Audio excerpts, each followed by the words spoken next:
I think it was just about 24 hours ago. I'm Congresswoman Sheila Jackson Lee, and let me say how privileged we are to be in Emancipation Park. Absolutely. We thank the Conservatory for their generosity, and we thank them for maintaining the relevancy while we did the building blocks to now establish you as a destination site in a destination district.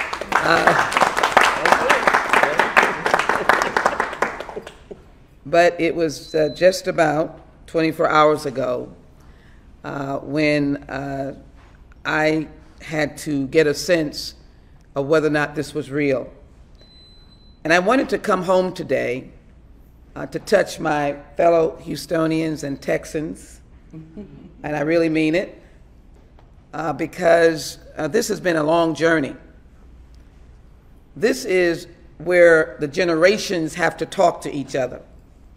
I'm very delighted that my colleague, both of us were on an early flight this morning, Senator Cornyn. He will be at Sam Houston Park, and I am at Emancipation Park. We wanted to be able to reach as many today on this day so that even the uniqueness of our unity could be reflected in this day and in this historic legislation, journey, vote, and finally a bill. No one would imagine the buzz in social media is, how did it happen? The buzz in social media is the mountain of just tears and overwhelming expressions, and then there's the generational question. What about social justice and racial equity?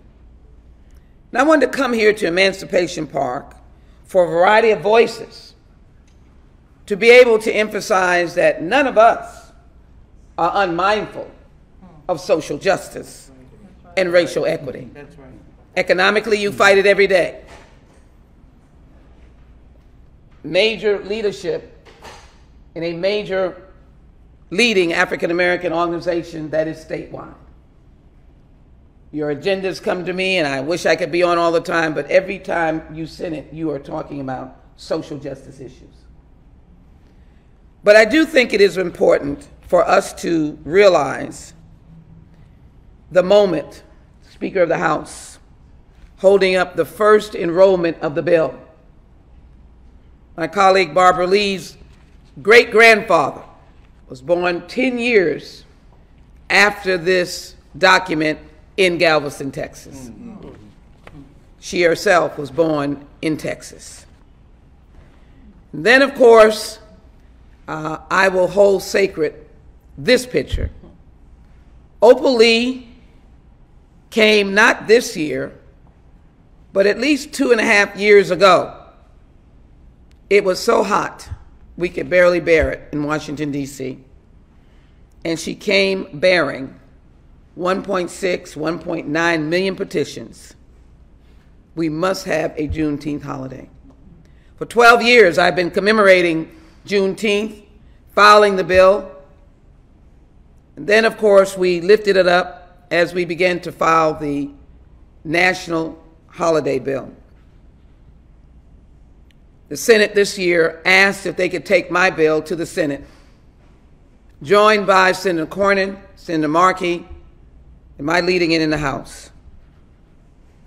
The obstructionists, the no vote that had knocked us down last year and indicated their intent to do so this year, were not able to overcome the miraculous gathering together of the extra votes that we needed, that the Senate did a procedure that we celebrate called, those legislators know, unanimous consent, a dangerous procedure, because one person could stand up and say, not now. On late Tuesday evening, that bill came out on unanimous consent of the Senate.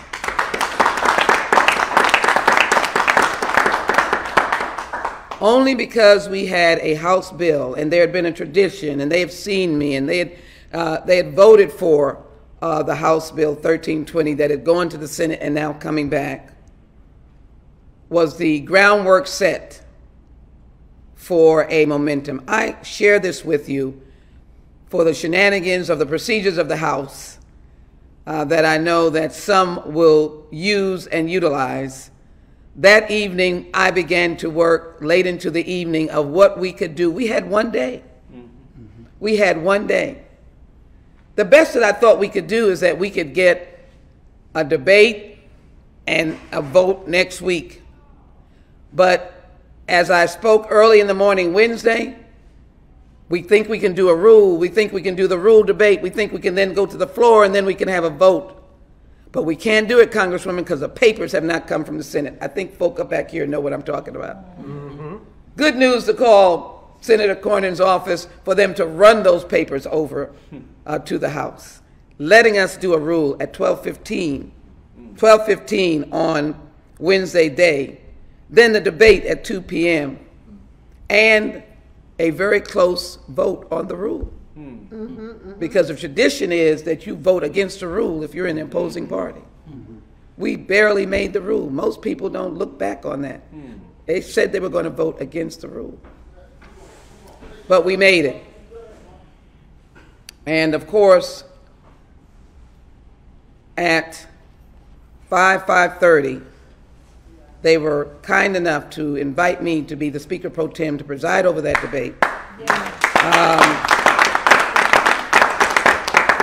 My friends, this is only a historical perspective because 50 years from now, nobody will understand to give value to that 4-year-old or that teenager about Juneteenth.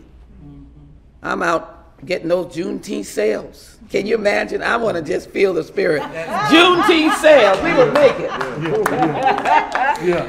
We don't even, we got Veterans Day sales. Right. You know you have made it, but in any event,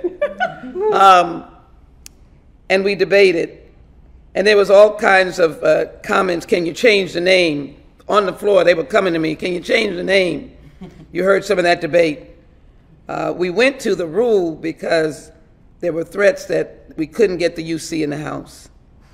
And we couldn't get a suspension. That means you had to have a certain amount of votes.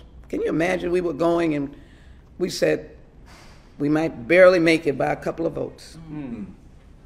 I made sure when I debated, I looked to the people who were managing there from Pennsylvania. I said, you too are about Juneteenth. Your Union soldiers are about Juneteenth. I had them come over to me and thank me for including them. Wow.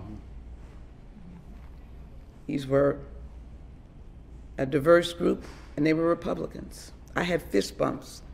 So as I sat in that chair and we were counting the numbers, I really thought I was having a different experience. When that number kept going up, kept going up to 415 versus 14 that we thought was going to be the other way around, and they voted for Juneteenth. This is America's holiday. This is America's holiday. So I just want to leave you with these words as I yield to those who took the time to come to this place. This place, let it be known, this is a park bought by freed slaves. Yeah. Jack Yates and his colleagues. I think the number is 8 of them that bought this land. This is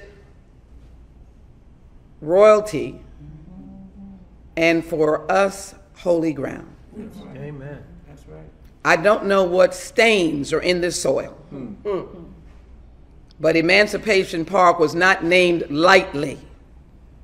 And they could not buy it prior to that proclamation, Emancipation Proclamation, on June 19, 1865, rendered to us by General Granger for many of those, Pastor Clemens, Reverend Smith, Dr. Van Bonkel, who could not read.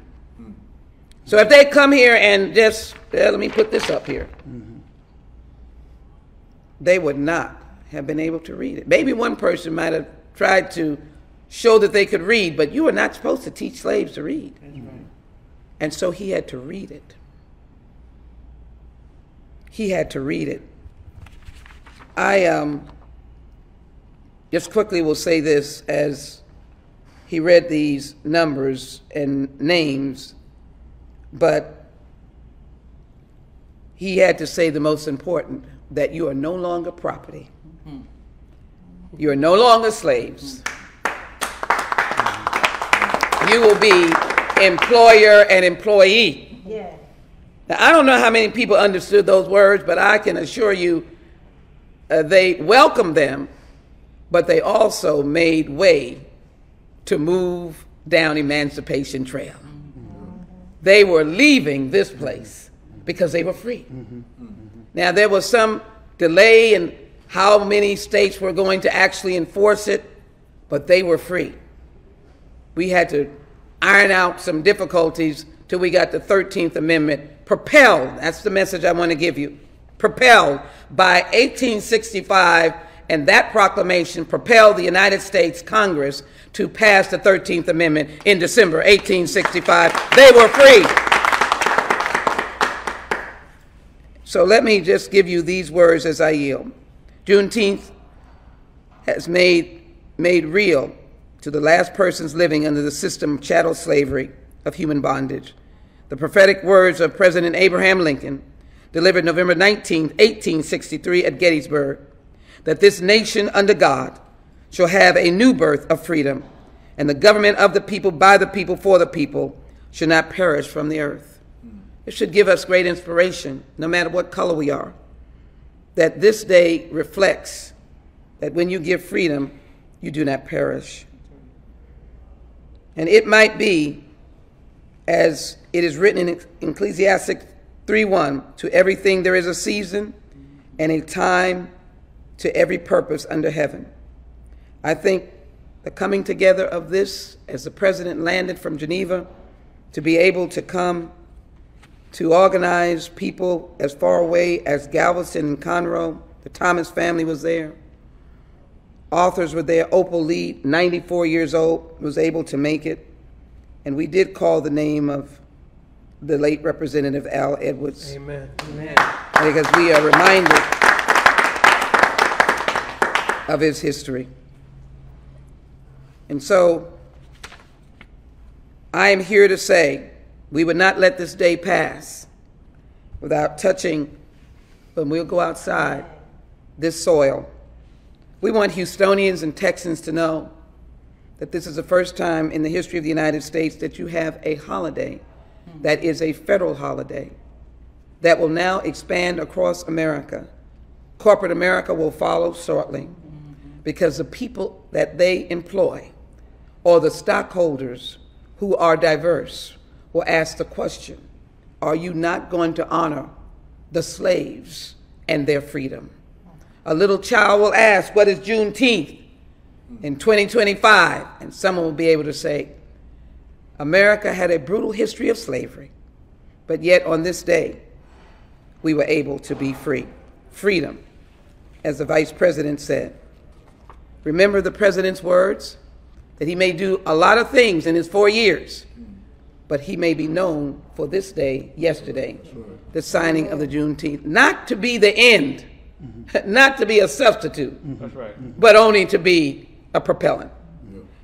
So I ask, there we go. That's how national it is. Anybody seen us on the front page of the Wall Street Journal? All right. Texas on the front page of the Wall Street Journal. I'm not ignoring our other periodicals, but on the Wall Street Journal. Wall Street Journal. As you know, conservative in opinion. Right. Could have just ignored us. Yeah. But you all are too powerful. Your history, the economic engine of slavery, was too powerful to ignore. With that, if you would allow me to bring up the president of the Texas Black Democrats, Coalition of Black Democrats, I would appreciate if Professor